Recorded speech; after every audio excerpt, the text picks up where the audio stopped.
Hello and welcome to Culture here on I-24 News. I'm Adil Grober. Thank you so much for joining me. Today on our program, we host Israel's unofficial culture ambassador to Cuba. A look at Pakistan's nightlife. And the search for the original Israeli grape. Orly Solomon started her career very early on, setting a Guinness World Record as the youngest TV presenter ever at the age of 8. When that got old, Orly turned to music and found inspiration in the island of Cuba. She became the first Israeli to sing in Hebrew on Cuban TV and even released an album of Israeli songs with a Cuban rhythm called Tel Aviv Havana. It's my pleasure to welcome her to our studio. Thanks for coming in, Orly. Buenas tardes. I'm very happy to be with you today. It's our pleasure. So let's go back a little bit, because I have to pause on that. At the age of 8, you were presenting shows on French television? Yes, yes. I was a host of a kids program on French Channel 1. Yeah. And it was a very fun experience. I started as a singer, and after a few months, they invited me on TV. Yeah. And they offered me to be the host of a TV show. So I'm only 30 years behind you. No big deal.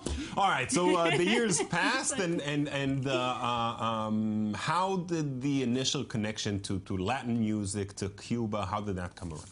Well, I was acting in the Lion King musical in Germany, and I met there a lot of different culture, because we were 50 actors, singers, dancers on stage, and on the 50 there were 20 nationalities and a lot of Cubans. And it was the first time that I was meeting Cubans, and I found them so funny, so warm, so natural. So I said I have really to fly to Cuba and have some vacation there, and maybe learn some Spanish and some salsa. So I wanted to add something on my career that would be something new, because I sing in French, in English, in Italian. So I said, now I have to sing something also in Spanish. And I went there and I completely fell in love with people there. I mean, Cuba is a very unique place. We're talking about when? Just give us a ballpark. It was the first time in 2005. Okay. So 10 years ago. And I completely fell in love with the culture there, with the music, with the people. And I say, I have to do something with that music.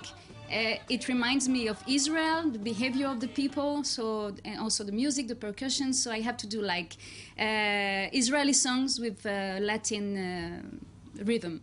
Wow. So that's how the project was born of Tel Aviv Havana. Yeah, and now you definitely went out and did it. You were the as I said, the first Israeli on Cuban TV, state-run TV, we should say, because that's what they have there. Yeah. Singing in Hebrew. How did that come about?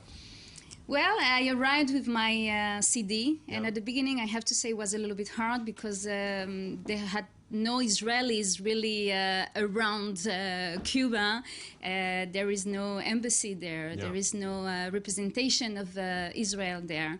They don't know much. Like, I'm talking about people. I don't talk about, you know, government and this. So people don't know really. The common person doesn't know much about it. Yeah, they don't. Yeah, so. They couldn't think that an Israeli would come to Cuba in order to be a singer there. So after 4 years, like going back and forward to Cuba, France, Germany, and then I decided really to live there and try the Cuban adventure. I wanted to really feel this unique feeling of being happy with almost nothing. And I said, okay, if I'm here, I'm going to be a singer. I was a singer everywhere. I have to be a singer in Cuba. So they didn't open the door right away. But after a few months, they say, okay, she wants to be a singer in Cuba. So they gave me, they gave me the chance to do it. And the community, the Jewish community of Cuba, gave me a recognition like, of the first Israeli that sang in Hebrew on Cuban TV. We gotta listen to something from the album. So the Cuban version of Havana NAGILLA, I guess we can call it Havana NAGILLA or something of that sort. Havana NAGILLA, this is what I called it.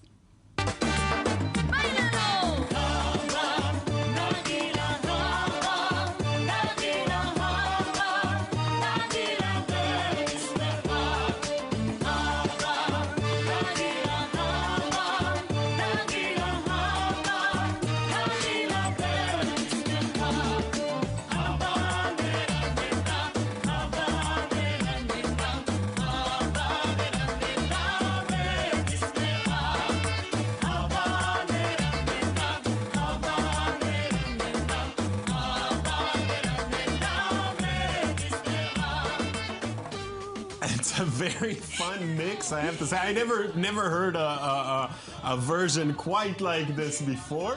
What are the reactions like? Amazing. Like the people from Cuba, even outside of Cuba, the Jews outside of Cuba were like, what is she? Is she Cuban? Is she Israeli? How she sings Havana Gila in the middle of Havana. This place is Callejon de Hamel. This is a kind of religious place. The Santos, Orishas, really the things, deep things of Africa really in Cuba. And suddenly you have people dancing salsa on Havana Gila. That was amazing. A great pleasure. Yeah. Now, you spent a few years in Cuba. Now, by the way, we can't, not talk about it. U.S.-Cuban relations are warming up a little. You've just come back a few months ago from Cuba. Ago, yes. How does it feel there? I mean, we can feel that some things are changing, but not really for people. Really, the people that live there. I think it's going to take a while. Take a little while. But we can feel it, like tourism is changing a lot. There is no space now in the hotels. And I really say to people, if you want to go to Cuba and feel the real Cuba, you have to go now. Right now. Right now. At the end of the show. Yesterday. At the end of the show. Let's go together. You want to go with me? Of course. Let's go. No other way. I'm crazy to go again. So what from Cuba are you bringing to Israel? So I decided to come to Israel in order to do what I did in Cuba. In Cuba, I brought them some of the Israeli culture. So now I want to come here with some of the Cuban cultures. There are a lot of Cuban in Israel that don't know exactly how to get everything together. So I want to get all the Cubans that live in Israel and organize very nice events where they can sing and dance and Bring really joy of life of some Cuba. Some of that Cuban rhythm to the Holy Land. Very nice. Orly, thank you so much for coming in, and best of luck. Thank you. Gracias.